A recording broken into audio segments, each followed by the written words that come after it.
Que mon Seigneur vous bénisse tous, mes très chers frères et très chères sœurs de l'Église de Dieu ministériel de Jésus-Christ international. Un grand salut aussi pour toutes les personnes récentes, les personnes qui viennent pour la première fois, qui s'ajoutent à cet enseignement merveilleux. Toutes mes salutations pour vous, et je souhaite que toutes les bénédictions du ciel vous abritent, mais aussi grâce à toute l'allégresse que nous portons sur notre cœur par le fait de prendre le temps pour honorer notre Dieu. Nous prenons ce temps pour l'honorer en lisant la Bible et méditant sur la Bible et apprendre aussi la voie de notre Dieu, les chemins de Dieu qui sont si justes, si droits et si merveilleux. Et ainsi, nous donnons l'honneur et la gloire à notre Dieu, et nous rendons grâce au Seigneur pour nous permettre de connaître sa voix, de connaître ce livre merveilleux appelé Bible, car grâce à elle, nous trouvons toutes les choses qui concernent notre Dieu, la vie éternelle et l'effort que nous devons réaliser autant qu'humains pour obtenir ce salut si grand. Donc nous rendons grâce au Roi.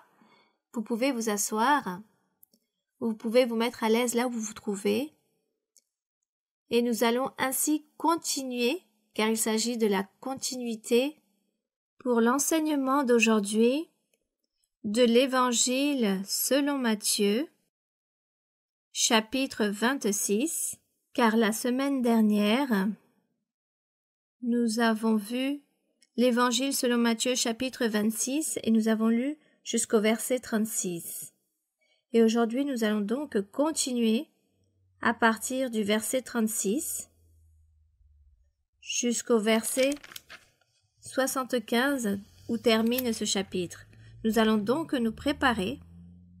Nous allons préparer notre cœur. Nous allons rafraîchir aussi notre mémoire et nous préparer pour honorer le Seigneur. Nous allons apprendre et recevoir l'enseignement et voulons avec tout notre cœur que ce que nous apprenons, nous puissions le mettre en pratique, que nous puissions l'observer et de cette façon, nous honorons le Dieu de la gloire. Il est donc écrit ici dans le verset 36, il est écrit « Là-dessus, Jésus alla avec eux dans un lieu appelé Gethsémanée. » Dans les versets antérieurs, nous avons lu que Pierre s'est engagé ou a assuré qu'il n'allait pas se scandaliser du Seigneur. Et Jésus lui répondit, il lui a dit, « Cette nuit même, avant que le coq chante, tu me rénieras 3 fois. » Pierre répondit, « Même s'il me faut mourir avec toi, je ne te renierai pas. » Donc il a contredit le Seigneur lorsqu'il était en train d'affirmer cela, cependant le Seigneur savait ce qui allait se produire. Et nous le lirons plus loin que cela s'est produit bien ainsi, et ensuite, donc il est donc écrit que Jésus alla avec eux dans un lieu appelé Gethsémanée. Il s'agit à l'extérieur de Jérusalem dans le temps ancien, un endroit. Cette ville de Jérusalem était remplie de murailles. Toute la construction et les maisons se trouvaient à l'intérieur de ces murailles. Mais le Seigneur ici raconte qu'il sortit de la ville et est parti dans un lieu appelé Gethsémanée, proche de Jérusalem.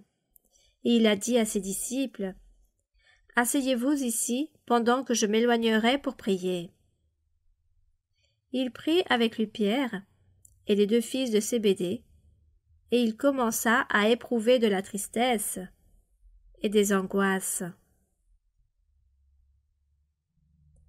Donc Jésus leur dit, « Mon âme est triste jusqu'à la mort.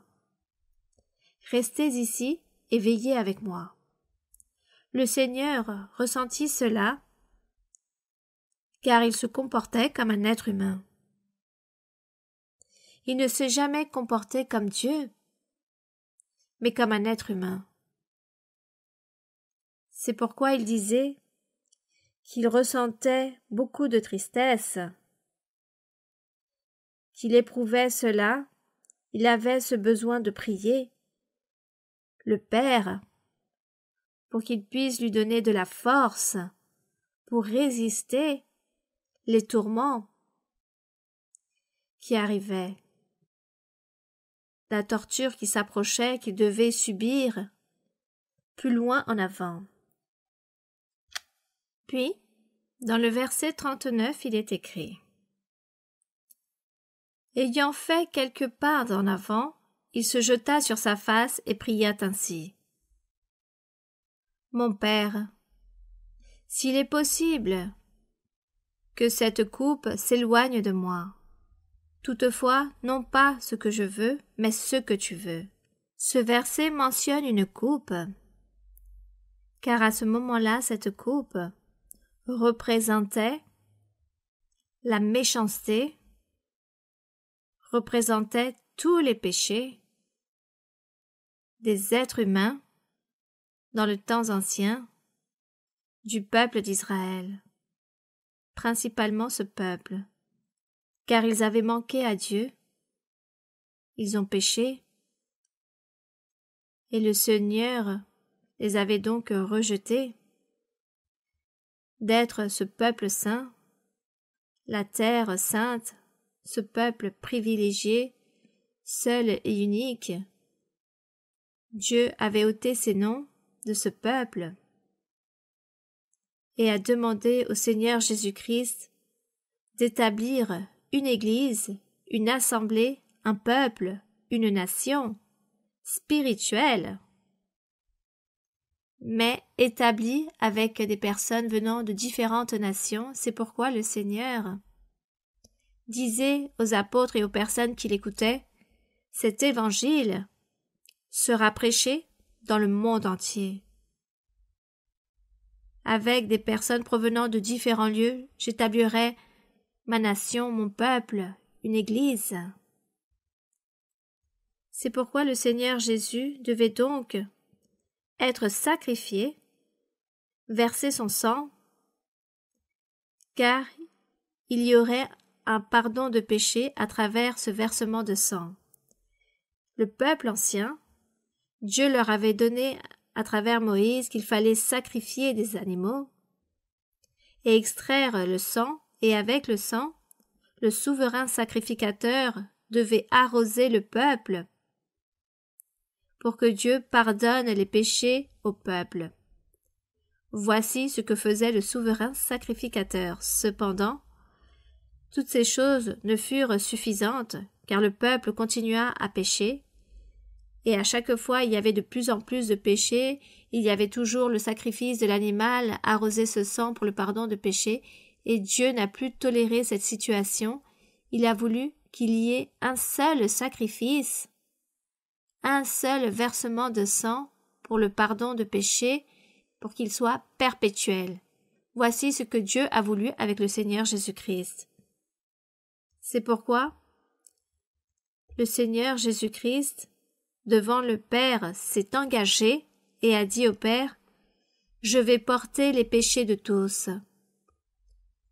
Je me rends responsable de tous, alors prends ma vie. Ne châtie plus le peuple, les personnes qui doivent se convertir, et rends-moi coupable de tous ces péchés, car je vais tous les porter. Donc je deviendrai en un délinquant le plus grand qui puisse exister dans tout l'univers, en le plus grand malfaiteur. Je deviendrai ainsi le plus grand pécheur, car je porterai tous les péchés de toute l'humanité, pour que les gens se convertissent à Dieu, et un jour obtiendront la vie éternelle, ce salut. Je porterai donc leurs péchés, et tu leur pardonneras. Moi, rends-moi coupable de tous leurs péchés. D'où cette coupe, car lorsque le Père se présenta en vision, car ici le Seigneur était en train d'avoir une vision, il voyait cela, ce que le Père était en train de lui montrer au sujet de cette coupe. Le Père était en train de dire au Seigneur Jésus: « Tu dois boire de cette coupe. Au moment où tu buvras cette coupe, tu t'engages et tu deviendras en cet homme le plus grand malfaiteur, le plus grand accusé, et tu devras te rendre coupable. » Il a répondu: « Oui, Seigneur. » Et à ce moment-là, il a dit: « Seigneur, Dois-je donc boire de cette coupe? Y aurait-il une possibilité que je ne la boive pas? Que je ne devienne pas ce grand malfaiteur et que sur moi tombera le péché de tous? Voici ce qu'il a voulu dire ici, lorsqu'il dit qu'il se jeta sur la face, qu'il pria et qu'il dit « Mon Père, s'il est possible que cette coupe s'éloigne de moi, pour que je ne la boive pas, mais que ce ne soit pas comme je veux, mais comme ce que tu veux, que cela se fasse selon ta sainte volonté, car il faut accomplir ta volonté. » Et nous, dans l'Ancien Testament, dans Jérémie, j'aimerais que nous puissions lire un peu au sujet de cette coupe de malédiction, car il existait la coupe de malédiction à cause du péché, mais aussi une coupe de bénédiction pour le salut. Mais j'aimerais qu'on parle ici de la coupe de malédiction, car voici ce que le Père a montré ici au Seigneur là-bas à Gethsémanée. Et le Seigneur Jésus disait « S'il est possible que cette coupe s'éloigne de moi, que je ne la boive pas. » Nous allons donc lire ici dans Jérémie ce qui s'est produit avec cette coupe de malédiction. Dans Jérémie, chapitre 25. Jérémie, chapitre 25.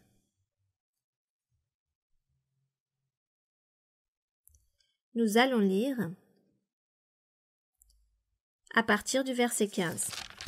C'est un peu long, mais je lirai certains versets plus importants pour ne pas tout lire, car sinon cela va prendre beaucoup de temps, mais j'aimerais que vous aussi vous puissiez lire, car je sais, mes frères, que vous avez lu la Bible, vous avez lu les livres de Jérémie, et vous avez donc lu aussi au sujet de ces sous-titres des 70 années de captivité, de la coupe de malédiction pour les nations. Et je pense peut-être que vous avez sauté quelque chose et vous n'avez peut-être pas tout compris de quoi il s'agissait. Donc il est donc écrit ici dans le verset 15 du chapitre 25 de Jérémie. Car ainsi m'a parlé l'Éternel, le Dieu d'Israël. Dieu parlait à Jérémie le prophète dans l'ancien temps, beaucoup d'années et de siècles avant la venue du Seigneur Jésus-Christ. Donc, le Seigneur, Dieu d'Israël, a dit « Prends de ma main cette coupe remplie du vin de ma colère et fais-la boire à toutes les nations vers lesquelles je t'enverrai. » Donc nous voyons ici que le Seigneur était très irrité non seulement avec le peuple d'Israël, mais aussi avec le reste des nations qui s'étaient données pour influencer les Israélites, le péché, la méchanceté, l'idolâtrie et beaucoup d'autres choses encore. Donc, l'Éternel était très irrité avec toutes ces nations, et tous allaient boire de cette coupe de la colère, ce vin de la fureur du Seigneur.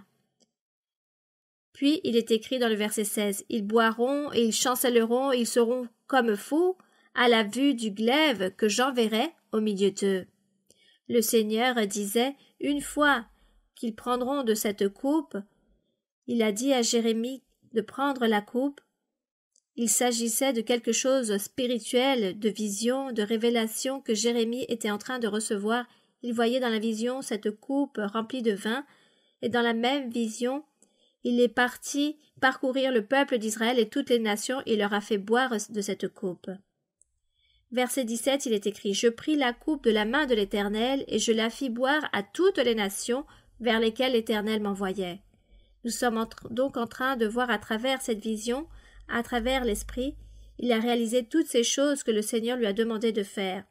Puis il est écrit « Parmi toutes les personnes qui ont bu ce vin, la fureur du Seigneur, à Jérusalem, aux villes de Juda, à ses rois, à ses chefs, pour en faire une ruine, un objet de désolation, une moquerie de malédiction, comme cela se voit aujourd'hui à Pharaon, roi d'Égypte, à ses serviteurs, à ses chefs, à tout son peuple, à toute l'Arabie, à tous ses rois du pays d'Uts et tous les rois du pays de Philistin, à Ascalon, à Gaza, à Écron et au reste d'Azad, d'Édom, à Moab et aux enfants d'Ammon, à tous les rois de Tyr et à tous les rois de Sidon, et aux rois des îles qui sont au-delà de la mer, à Dedan, à Théma, à Buz, et à tous ceux qui se rasent des coins de la barbe, à tous les rois d'Arabie et à tous les rois des Arabes qui habitent dans le désert, à tous les rois de Simri, à tous les rois d'Élam, et à tous les rois de Médie, à tous les rois du septentrion, proches ou éloignés, aux uns et aux autres, et à tous les royaumes du monde qui sont sur la face de la terre, et le roi de cette chasse boira après eux. Tu leur diras. Donc le Seigneur dit à Jérémie, après que tu leur donnes à boire de cette coupe du vin de la colère, tu leur diras, ainsi parle l'Éternel des armées, le Dieu d'Israël, buvez, enivrez-vous et vomissez, et tombez sans vous relever, à la vue du glaive que j'enverrai au milieu de vous. Et s'ils refusent de prendre de ta main la coupe pour boire, dis-leur, ainsi parle l'Éternel des armées, vous boirez. Donc ici, il est écrit, car voici, dans la ville sur laquelle mon nom est invoqué, je commence à faire du mal, c'est-à-dire au peuple d'Israël. Et vous, vous resteriez impunis? Toutes les nations aussi vont recevoir leur châtiment à cause de la méchanceté, car il y a eu beaucoup de méchanceté qui est arrivée devant la présence de Dieu. Et c'est pourquoi, avec tous ces méchés, avec tous ces méchancetés, ils sont devenus délinquants, des malfaiteurs pour recevoir la mort et recevoir ce grand péché qu'ils ont commis devant Dieu, car ils ont commis toutes ces choses mauvaises devant l'Éternel. C'est pourquoi la coupe du vin de la colère du Seigneur. Dieu a châtié le peuple d'Israël dans l'ancien temps de cette façon. Car ici l'histoire continue à raconter qu'on leur prophétisait et qu'il fallait leur dire ce qui allait se produire, ce que Dieu allait leur envoyer autant que châtiment. Qu'il allait envoyer un glaive, de la famine, beaucoup de peste, beaucoup de choses mauvaises, et tous seront détruits, et tous allaient gémir, et tous n'allaient pas savoir que faire et où se cacher du mal qui allait venir. Ici, dans le verset 32, il est écrit « Ainsi parle l'Éternel des armées, voici la calamité va de nation en nation, une grande tempête s'élève des extrémités de la terre, ceux que tuera l'Éternel en ce jour seront étendus d'un bout à l'autre de la terre, ils ne seront ni pleurés, ce qui signifie qu'il n'y aurait pas de funérailles, car il n'y aura pas le temps d'enterrer les morts, car tous allaient recevoir ce châtiment. Donc, les morts resteront là pour que les rapaces viennent les manger. C'est pourquoi il est écrit « Ils ne seront ni pleurés, ni recueillis, ni enterrés, ils seront comme du fumier sur la terre. » C'est pourquoi il est écrit aussi « Gémissez, pasteurs, et criez, roulez-vous dans la cendre, conducteurs de troupeaux, à tous ces sacrificateurs, à tous ces rois, à tous ces chefs. » C'étaient les pasteurs, c'est pourquoi il leur dit « Gémissez, pasteurs, et criez, dans le verset 34, roulez-vous dans la cendre, conducteurs de troupeaux. » Car les jours sont venus où vous allez être égorgés, et vous briserez et vous tomberez comme un vase de prix. Et dans le verset 36, il est écrit, le Seigneur ici dit, on entend les cris des pasteurs, les gémissements des conducteurs de troupeaux, car l'Éternel ravage leur pâturage. C'est-à-dire, toutes les personnes sont mortes. Tout le monde a été détruit. C'est pourquoi il dit, que leurs pâturages seront détruits par l'Éternel, les habitations paisibles sont détruites par la colère ardente de l'Éternel. Donc de cette façon, Dieu a ordonné à Jérémie d'aller envoyer ce message et boire de la coupe du vin de la colère du Seigneur, pour ainsi leur envoyer le châtiment si dur de toute la méchanceté qu'ils ont commis. Et de cette façon, ils ont tous souffert, non seulement les Israélites, mais tout le reste des nations qui ont existé. Donc, notre Dieu, en observant que le peuple continua ainsi, et que le peuple n'a jamais accompli à Dieu, n'a jamais obéi à Dieu, et n'a jamais voulu suivre la voie de Dieu, continuons ici dans le livre de l'Évangile selon Matthieu, c'est pourquoi ici, lorsqu'il a nommé le Seigneur Jésus-Christ, lorsqu'il a établi le Seigneur Jésus-Christ autant que sauveur, médiateur, précurseur du salut, le Seigneur Jésus-Christ s'est engagé et a réalisé une alliance avec Dieu en disant « Moi, je vais porter les péchés de toutes ces personnes, car les gens ont continué à pécher et à continuer à réaliser la méchanceté. Je porterai le péché de toute l'humanité, non seulement de ceux qui sont présents, mais aussi des anciens depuis Adam, Et le Seigneur Jésus s'est engagé que depuis Adam, il serait en train de donner l'opportunité aux personnes et leur prêcher l'évangile des bonnes nouvelles de salut, afin que toutes ces personnes qui étaient déjà mortes, le Seigneur leur a prêché l'évangile pour que ces personnes puissent être sauvées de cette condamnation éternelle, et ensuite les personnes qui vivaient et qui allaient venir dans les jours suivants dans le futur pour que toutes ces personnes qui croient en le Seigneur Jésus-Christ, en l'évangile véritable, qui est le royaume des cieux, tous aient l'opportunité d'être sauvés. C'est pourquoi le Père a condamné le Seigneur Jésus-Christ. Il lui a dit, comme tu t'es engagé, comme tu es en train de te rendre coupable pour tous, donc tu seras le plus grand pécheur. Tu es donc digne d'être livré à la mort. Car le délinquant, le plus grand malfaiteur, devait être châtié par la mort et être sacrifié sur une croix, et cela existe depuis l'époque de Moïse que Dieu a enseigné à Moïse dans la loi, le châtiment pour le malfaiteur qui allait commettre trop de péchés, trop de fautes, ainsi devait être son châtiment. C'est pourquoi le Seigneur Jésus, par le fait de porter tous nos péchés depuis que le monde existe, jusqu'au jour suivant, voici ce qu'a fait ce délinquant, il était donc digne de mort. Revenons ici donc dans l'Évangile selon Matthieu, c'est pourquoi ici dans le verset 39, le Seigneur a fait la même chose avec Jésus-Christ, comme lorsque Dieu a montré à Jérémie qu'il devait aller boire ce vin à toutes les nations. Donc ici, il ne s'agissait plus de toutes les nations qui allaient boire de cette coupe, mais une seule personne. C'est pourquoi le Seigneur, ayant fait quelques pas en avant, se jeta sur sa face et pria ainsi. « Mon Père, s'il est possible que cette coupe s'éloigne de moi.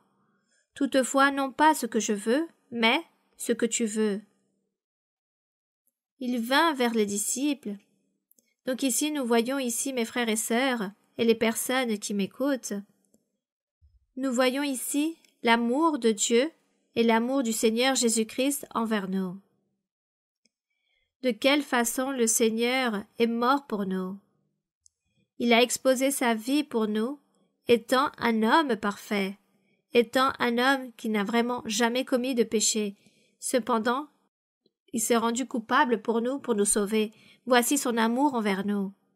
Et de ce fait, n'allons-nous pas l'aimer? N'allons-nous pas lui remercier, lui rendre grâce? Bien évidemment. Nous devons faire sa volonté, nous devons lui plaire, lui rendre grâce, chérir notre Dieu, et lui rendre grâce, l'honorer, pour tous les bienfaits qu'il réalise pour nous, pour son amour, pour sa miséricorde, pour son pardon. Car le Seigneur a pardonné ici sur la croix du Calvaire, en versant son sang. Là, il a réalisé un grand sacrifice avec le versement de sang pour toujours, éternellement. Il ne devait plus réaliser ces sacrifices à tout instant ou chaque année, mais une seule fois pour toujours, il l'a réalisé pour nous. Nous rendons grâce à notre Dieu, et que nous, de cette façon, nous puissions donner au Seigneur ce qu'il mérite. Que nous puissions reconnaître que nous sommes sa créature. Nous avons été créés par sa main, que nous sommes en train de vivre dans ce monde parce qu'il l'a voulu. Et les expériences que nous vivons chaque jour dans notre vie, que nous soyons toujours reconnaissants envers Dieu, que nous l'aimons et que nous lui donnons toujours l'honneur et la gloire qu'il mérite. Verset 40. Et il vint vers les disciples qu'il trouva endormis. Jésus dit à Pierre, « Vous n'avez donc pu veiller 1 heure avec moi? Veillez et priez afin que vous ne tombiez pas dans la tentation. L'esprit est bien disposé, mais la chair est faible. » Donc l'esprit est bien disposé, mais la chair est faible. Faisant comprendre ici, vous vous êtes endormis, car votre chair était fatiguée, vos corps étaient fatigués, la chair est faible, elle ne résiste pas, elle n'a pas assez de force. Mais l'esprit ne se lasse jamais, ne se fatigue jamais. Donc le Seigneur, d'une certaine façon, les a considérés. Puis dans le verset 42, il est écrit « Il s'éloigna une seconde fois et pria ainsi. Mon Père, s'il n'est pas possible que cette coupe s'éloigne sans que je la boive, maintenant vous comprenez de quelle coupe il s'agit. Si cette coupe ne peut s'éloigner de moi sans que je la boive, pourquoi le Seigneur devait la boire? Car il s'est engagé à être ce plus grand pécheur à qui Dieu allait le châtier absolument tout. À Jérémie, Dieu a châtié toutes les nations. Il les a tous châtiés. Mais ici, le Seigneur Jésus fut celui qui a reçu le châtiment, lui uniquement. C'est pourquoi il dit, mon Père, s'il n'est pas possible que cette coupe s'éloigne sans que je la boive, que ta volonté soit faite. Il revint, et les trouva encore endormis, car leurs yeux étaient appesantis. Il les quitta, et s'éloignant, il pria pour la 3e fois, répétant les mêmes paroles. Puis il alla vers ses disciples, et leur dit, vous dormez maintenant, et vous vous reposez. Voici l'heure est proche, et le Fils de l'homme est livré aux mains des pécheurs. Levez-vous, allons. Et lorsque le Seigneur a dit que le Fils de l'homme est livré aux mains des pécheurs, il faisait référence que ces pécheurs étaient les inconvertis ou ceux que nous les appelons les inconvertis, ceux qui ne se trouvent pas à l'intérieur de l'Église, qui ne se convertissent pas à Dieu. Nous parlons d'inconvertis, une personne qui encore n'est pas arrivée à l'Église, qui ne s'est pas convertie à l'Église, qui n'a pas réjoui des choses spirituelles. Donc, anciennement, on ne parlait pas de l'inconverti, mais des pécheurs, se référant aux personnes étrangères qui ne provenaient pas du peuple d'Israël, qui n'étaient pas israélites. Voici à qui il faisait référence ici. Le Fils de l'homme est livré aux mains des pécheurs, oui, car anciennement gouvernait l'Empire romain. Ils étaient étrangers, ils n'étaient pas israélites et beaucoup moins juifs. Il s'agissait de personnes étrangères, donc on les appelait les pécheurs. Et les Israélites, ou les Juifs, à tous ces gens appartenant aux autres nations, disaient « Vous êtes des pécheurs », car ils pensaient qu'ils étaient des personnes saintes appartenant au peuple saint de la terre sainte, du peuple de Dieu. Et comme ils avaient ce nom de peuple de Dieu, alors ils pensaient qu'ils étaient saints. Tous ces gens mis de côté pour Dieu. Et les autres personnes étaient donc tous ces gens nommés pécheurs, car c'étaient des gens qui péchaient continuellement. C'est pourquoi le Seigneur leur a parlé ainsi, car c'était la coutume ancienne d'appeler les gens qui étaient étrangers. C'était cette coutume, c'était cette habitude. Donc le Seigneur aussi le disait ainsi, car il se comportait comme un juif, comme un être humain quelconque.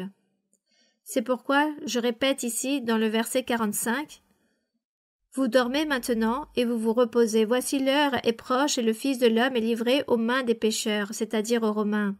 Levez-vous, allons, voici celui qui me livre s'approche. » Comme il parlait encore, voici Judas, l'un des 12, arriva et avec lui une foule nombreuse armée d'épées et de bâtons envoya par les principaux sacrificateurs, et ces sacrificateurs étaient juifs, et par les anciens du peuple qui étaient juifs aussi, car nous parlons ici de la ville de Jérusalem.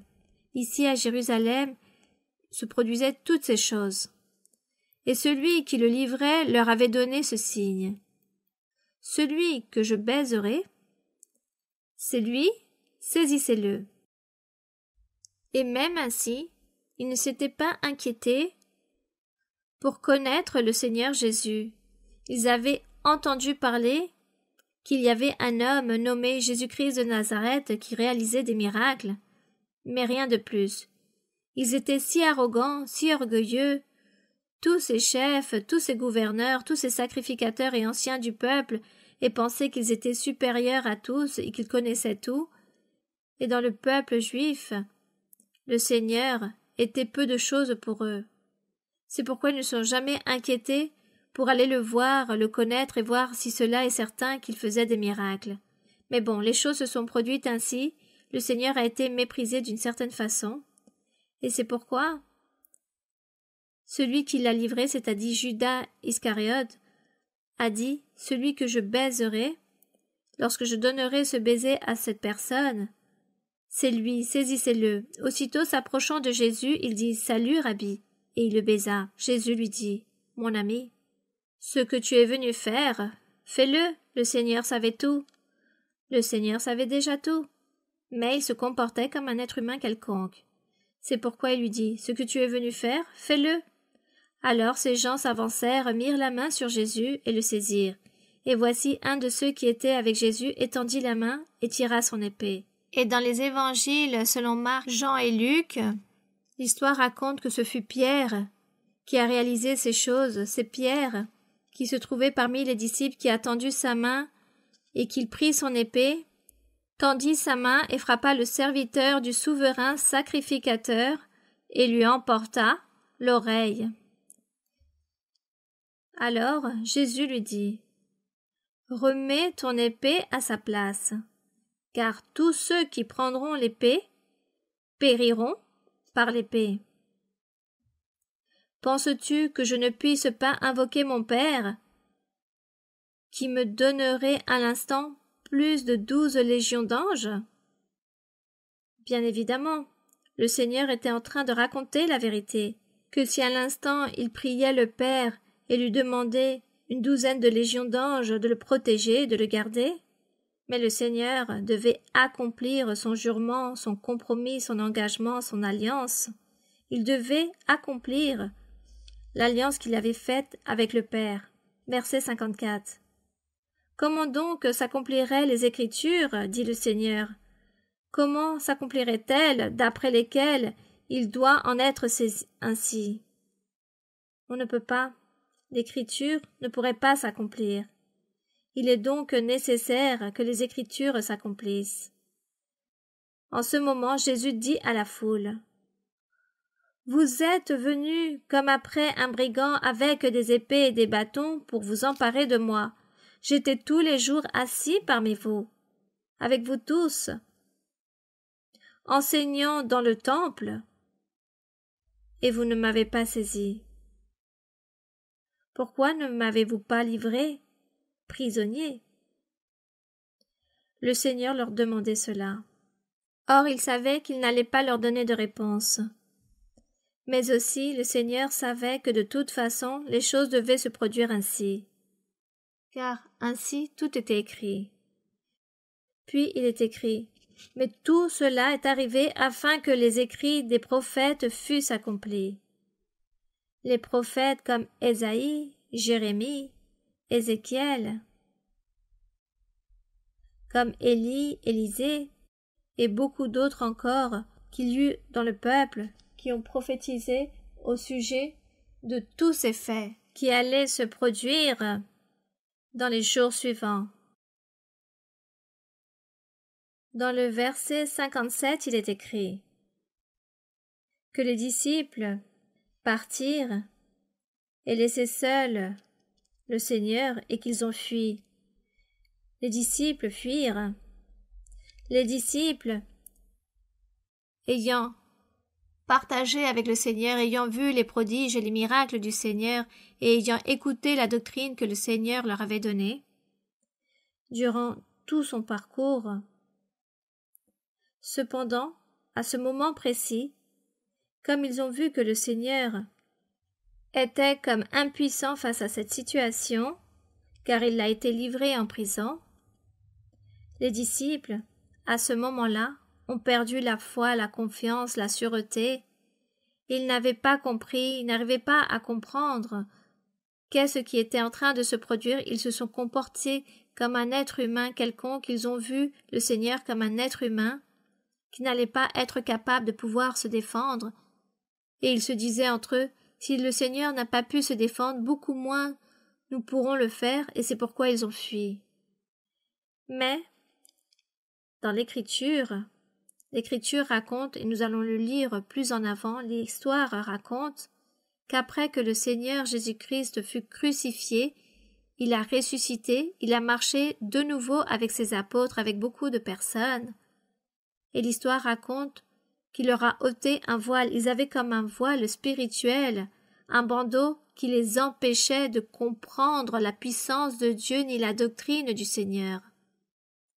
Et c'est pourquoi, comme ils avaient ce bandeau sur les yeux, l'histoire raconte qu'ils partirent, ils fuirent et le laissèrent tout seul, l'abandonnèrent car ils avaient ce voile sur les yeux, mais le Seigneur ne pouvait ôter ce voile jusqu'après qu'il ressuscite. Il devait réaliser cette œuvre, ce travail. Et c'est pourquoi ici, lorsqu'il ressuscite et qu'il leur ôta le voile, ils se sont rappelés d'absolument tout, de tout ce qu'ils avaient vu au sujet du Seigneur. Ils ont commencé à se lamenter, voire à pleurer, à souffrir, à s'inquiéter en disant « Comment nous n'avons pas chéri le Seigneur, nous avons partagé avec lui, nous avons marché avec lui. C'était le Seigneur même et nous n'avons pas chéri cela et maintenant il n'est plus là, il est monté au ciel, il est parti, il nous a laissés seuls. Quelle tristesse, quelle amertume, la manière de comment il se lamentait cette situation. Mais ainsi était tout écrit et les choses devaient se produire ainsi. Bien, donc dans le verset 57, il est écrit « Ceux qui avaient saisi Jésus l'emmenèrent chez le souverain sacrificateur Caïphe, où les scribes et les anciens étaient assemblés. Pierre le suivit de loin, jusqu'à la cour du souverain sacrificateur. Il entra et saisit avec les serviteurs pour voir comment cela finirait. Les principaux sacrificateurs et tous les Sandréens, rappelons-nous que c'étaient des personnes juives, tous ces anciens, donc tout le Sandréen cherchait quelques faux témoignages contre Jésus suffisants pour le faire mourir. Mais ils n'en trouvèrent point.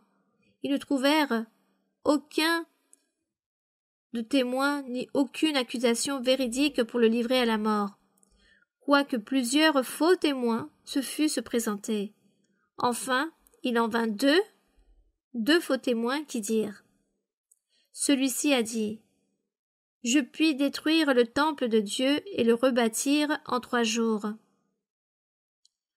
Et cela était certain, le Seigneur l'a dit, et le Seigneur disait la vérité, car le Seigneur ne parlait pas du temple physique. Il ne parlait pas de manière littéraire de ce temple qui se trouvait à Jérusalem. Lorsqu'il a dit « ce temple, je peux le détruire et en 3 jours le rebâtir », le Seigneur a agi ainsi, car ce temple qui était si majestueux, un temple si important que Dieu a fait respecter, durant tout le temps qu'il a mené avec le peuple d'Israël en train de régner sur terre, durant tous les siècles, toutes les années qu'ils ont vécu avec ce temple était honorable, il devait être respecté, et cela ne fut pas ainsi, car le peuple n'a pas fait selon que Dieu voulait qu'on fasse avec ce temple physique, avec lequel il symbolisait, ou c'était même une illustration pour les jours suivants, pour le futur, qu'allait représenter le temple spirituel de Dieu. Donc ce temple physique a été profané, et nous pouvons le lire dans les livres des rois, dans l'histoire des rois. Nous lisons aussi dans le livre d'Ézéchiel et Jérémie de quelle façon ce temple fut profané, ce temple physique. C'est pourquoi le Seigneur s'est irrité tellement, car ce temple ancien fut profané, quelque chose qu'il avait pour le jour suivant, pour le futur, qui devait être sacré. Donc le Seigneur Jésus ici a respecté aussi ce temple. Le Seigneur Jésus a respecté le temple, car avant qu'il ne se fasse sacrifier sur la croix pour mourir et ensuite ressusciter, il ne pouvait pas annuler et ôter l'importance et ce que signifiait ce temple physique là-bas à Jérusalem. Le Seigneur faisait respecter le temple. Rappelons-nous, lorsqu'il y avait tous ces commerçants qui réalisaient leur commerce à la porte du temple, toutes leurs marchandises, et le Seigneur dit qu'il est arrivé avec un fouet et qu'il a donné des coups partout, et qu'il a tout dévasté, qu'il a jeté à terre toutes ses marchandises en disant « La maison de mon Père est une maison de prière et non de voleurs ». Car le Seigneur devait respecter ce temple physique jusqu'au jour où le Seigneur accomplisse le travail qu'il devait réaliser, mourir sur la croix, verser son sang et ensuite ressusciter au bout du 3e jour, et à ce moment-là prendrait fin l'importance de ce temple physique là-bas à Jérusalem. Et voici ce que le Seigneur a dit ici. Jésus lui répondit: « Je peux détruire le temple de Dieu et rebâtir en 3 jours. Le Seigneur l'a dit et cela est certain. » Mais les gens l'ont pris de cela de façon littéraire, en disant oui, il dit qu'il va détruire ce temple physique qui est ici bâti et qu'en 3 jours il va le rebâtir. Qui a dit cela? Personne ne peut faire cela. Il s'agit d'un mensonge. Il s'agit d'un blasphème. Et voici ce que ces témoins, ces faux témoins, ont compris cela ainsi de manière littéraire et ont servi de faux témoins pour que le Seigneur puisse être accusé.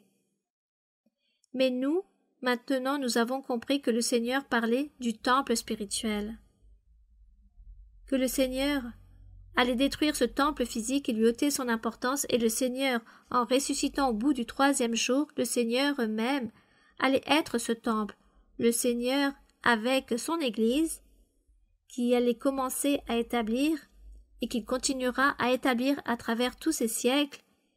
Il allait établir ce temple spirituel. Car au bout du 3e jour, il a ressuscité, et il a ressuscité autant que temple de Dieu. Dans le verset 62, il est écrit: « Le souverain sacrificateur se leva et lui dit: « Ne réponds-tu rien? Qu'est-ce que ces hommes déposent contre toi? » Jésus garda le silence, et le souverain sacrificateur, prenant la parole, lui dit: « Je t'adjure par le Dieu vivant de nous dire si tu es le Christ, le Fils de Dieu. » Jésus lui répondit: « Tu l'as dit. » Le Seigneur n'a pas nié. Il a tout simplement répondu: « Tu l'as dit, que je suis le Christ, ou le Roi, le Fils de Dieu.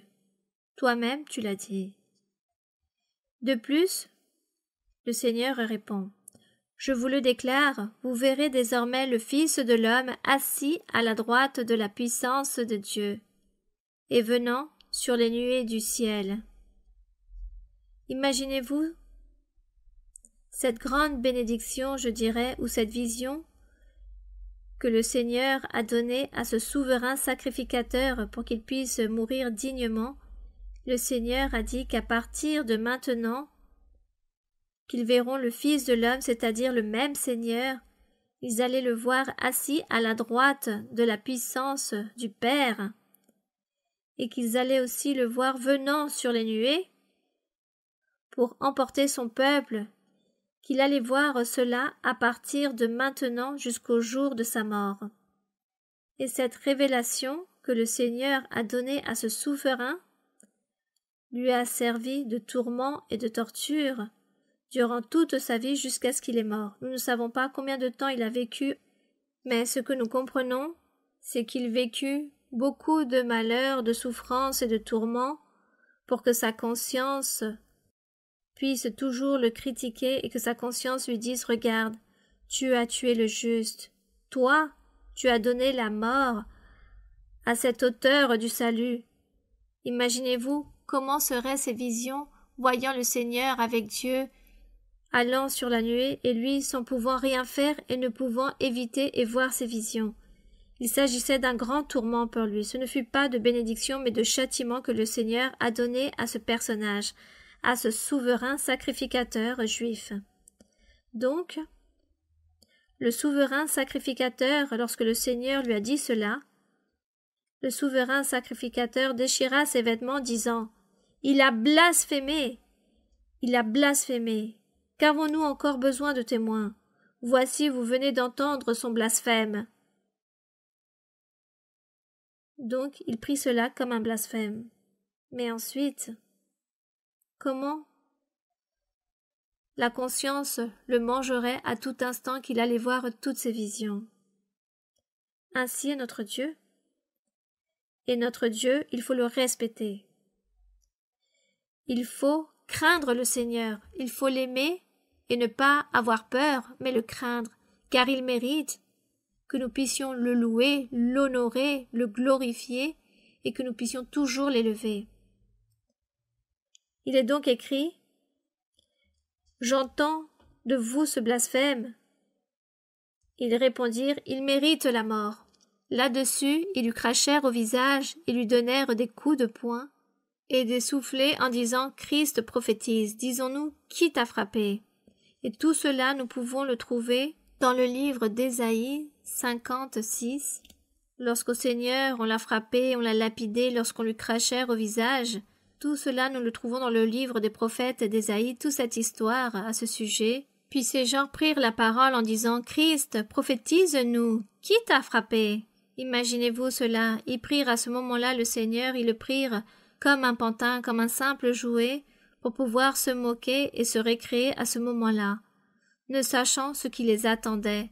La main de Dieu, très dure, ferme pour les châtier. Quelle tristesse avec cette ignorance et cette rébellion de toutes ces personnes qui disaient être le peuple de Dieu. Cette situation est vraiment très lamentable. Donc l'histoire raconte que ces gens disaient « Prophétise-nous pour voir qui t'a frappé ». Cependant, Pierre était assis dehors dans la cour, une servante s'approcha de lui et dit « Toi aussi tu étais avec Jésus le Galiléen ». Mais il le nia devant tous, disant « Je ne sais pas ce que tu veux dire ». Comme il se dirigeait vers la porte, une autre servante le vit et dit à ceux qui se trouvaient là « Celui-ci était aussi avec Jésus de Nazareth ». Et il le nia de nouveau. Avec serment, « Je ne connais pas cet homme ». Peu après, ceux qui étaient là, s'étant approchés, dirent à Pierre « Certainement, tu es aussi de ces gens-là, car ton langage te fait reconnaître. » Alors, il se mit à faire Pierre des imprécations et à jurer. « Je ne connais pas cet homme. » Aussitôt, le coq chanta. C'est très triste, c'est accompli la prophétie que le Seigneur Jésus-Christ lui avait donnée. Lorsqu'il a dit « En vérité, je te le dis, tu me réuniras 3 fois avant que le coq chante. » Et ici, lorsque le coq chanta, Pierre se souvint de la parole que Jésus lui avait dit. Alors, l'histoire raconte que Pierre se souvint de la parole que Jésus lui avait dite. « Avant que le coq chante, tu me réuniras 3 fois. » Et étant sorti, il pleura amèrement. Voici ce que raconte l'histoire. Il pleura amèrement. Et je pense que Pierre, ceci, ne se l'est jamais pardonné. Nous ne savons pas. Je pense qu'il ne s'est jamais pardonné cela lorsqu'il prêchait l'Évangile et lorsqu'il souffrait tous les tourments aussi par le fait de prêcher l'Évangile en disant « Seigneur, je mérite cela pour t'avoir renié, car tu me l'avais dit. Ainsi est notre Dieu. » Il s'agit de ce Dieu que nous prêchons, ce Dieu vivant, puissant, réel, qui parle. Dieu parle aujourd'hui. Dieu a parlé beaucoup de siècles en arrière. Nous parlons de plus de 2000 ans en arrière. Mais plus loin que 2000 ans, Dieu parlait à l'homme depuis Adam. Et Dieu s'est toujours manifesté aux êtres. Et aujourd'hui, Dieu nous parle encore. Il nous enseigne à travers des dons spirituels, à travers de son Saint-Esprit. Dieu nous parle aussi, il nous donne des ordres, il veut que nous l'aimions, que nous le louons, que nous l'honorons, que nous soyons toujours reconnaissants et que nous soyons très attentifs à apprendre sa doctrine, son chemin, et continuer de l'avant, être fidèles jusqu'à la mort, en persévérant dans la voie du Seigneur et en accomplissant ses commandements. Bien, nous allons donc prier notre Dieu. Nous allons prier notre Père. Béni soit notre Dieu, Dieu Tout-Puissant, Roi du ciel, Roi de la terre, le Seigneur des seigneurs et de la terre. Béni soit ton nom pour toujours. Que ton nom soit glorifié pour toujours. Nous te louons, mon Seigneur. Nous te vénérons, nous t'adorons. Nous te donnons l'honneur, la gloire et la louange. Nous savons, Seigneur, que tu es le même Dieu d'hier, d'aujourd'hui et pour toujours. Tu seras le même, tu es le même, tu feras la même chose, tu fais la même chose, tu te manifestes de la même façon, mon Seigneur. Il n'y a aucun changement en toi. Car tu es ce Dieu tout-puissant qui se trouve partout. Merci, mon Père. Et ces promesses que tu nous fais à nous les êtres humains, des promesses merveilleuses, lesquelles s'accomplissent, mon Seigneur. Elles s'accomplissent et elles continueront à s'accomplir. Et nous ici, nous sommes devant toi, en train de nous réjouir de ta présence. Nous jouissons de la puissance du Saint-Esprit et aussi de toutes tes promesses, de toutes tes merveilles, des guérisons, des miracles et de tout ce que tu réalises jour après jour sur beaucoup de personnes. Tu te manifestes dans beaucoup de personnes, tu leur parles, tu leur enseignes, tu les exhortes et tu enseignes le chemin. Tu enseignes le chemin de la perfection pour que nous puissions continuer. Merci, mon Père. Mon Père Saint, toi seul sais que nous te demandons des choses. Nous te demandons de la miséricorde, que tu te manifestes, tends ta main sur chaque personne qui se trouve malade, sur toutes ces personnes qui sont remplies de diverses maladies, mon Seigneur. Il existe tant de maladies, et toutes ces maladies qui mènent aussi et qui conduisent à la mort. Je te demande, mon Seigneur, que tu donnes une opportunité de vie à chaque personne qui souffre et périsse de toutes ces maladies et qui te supplie de la miséricorde, que tu puisses les délivrer, les guérir et leur donner une nouvelle opportunité de vie pour que ces personnes puissent réaliser le travail que tu leur demandes de faire. Merci, mon Père. Je te demande aussi, Seigneur, pour toutes les maladies psychiques, mentales, toutes ces maladies spirituelles, où il n'existe aucun traitement médical pour toutes ces maladies, juste ta puissance. La seule médecine qui existe, c'est que tu puisses réprimander tous ces mauvais esprits, toutes ces sorcelleries, tous ces envoûtements, toutes ces malédictions. Purifie et libère, mon Seigneur. Écoute la prière de tous, mon Père. Au nom glorieux de Jésus-Christ, nous te demandons cela. Alléluia. Gloire et honneur à ton nom pour toujours. Gloire au Seigneur. Louange au Seigneur. No puede estar triste un corazón que tiene a Cristo. No puede estar triste un corazón que tiene a Dios. No puede estar triste un corazón que tiene a Cristo. No puede estar triste un corazón que tiene a Dios. Canta con gozo, alaba a mi Cristo. No puede estar triste un corazón que tiene a Dios. Canta con gozo, alaba a mi Cristo. No puede estar triste un corazón que tiene a Dios. No puede estar triste un corazón que tiene a Cristo. No puede estar triste un corazón que tiene a Dios. No puede estar triste un corazón que tiene a Cristo. No puede estar triste un corazón que tiene a Dios. Canta con gozo, alaba a Cristo. No puede estar triste un corazón que tiene a Dios. Canta con gozo, alaba a mi Cristo. No puede estar triste un corazón que tiene a Dios. Nous rendons grâce à notre Dieu, nous remercions le Seigneur, nous rendons grâce à notre Père, et que la louange soit toujours pour lui. Merci beaucoup mes frères et sœurs, et les personnes aussi qui se trouvent là-bas, les frères et sœurs de toutes les églises du monde entier. Que mon Dieu vous bénisse, et que le Seigneur vous envoie de grandes bénédictions sur chacun d'entre vous, que Dieu se remplisse de miséricorde et qu'il se manifeste dans vos vies. Et ici, les frères et sœurs qui se trouvent avec moi, que Dieu vous bénisse aussi. Soyez tous bienvenus, et que mon Seigneur envoie de grandes bénédictions. Je vous embrasse fortement, et comme toujours, le bisou pour les enfants, et que Dieu vous bénisse. À très bientôt, que Dieu vous bénisse. Dieu vous bénisse.